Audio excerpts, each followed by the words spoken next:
guriga ha ka soo tilaabin ha gudin suuqyada dhexdooda gacmaha saabuun ku mayr sankii afka gacan ka dhawr haddii shaki uu ku galo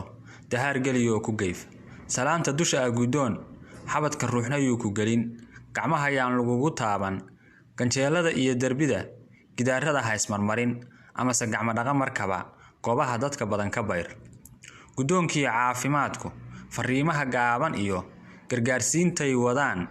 qalbiga geliyo ku dhaqan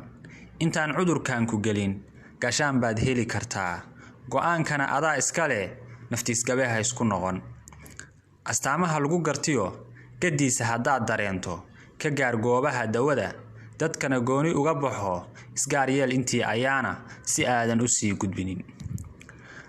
xanuunkan gabagabeeyay malaha gaal iyo islaam aadana waa wada galaa qaar baa jira gaabiso talada aan dhagaha gelin ayagoo aan garanahayn haddana waanadu galayn dadkana hoodaada gelin war beenay gurahayaan kuwaas ayaga iskabaye adiga khatariyay ku gelin dadaal geli faya qabkaaga guulana caafimaad ka bari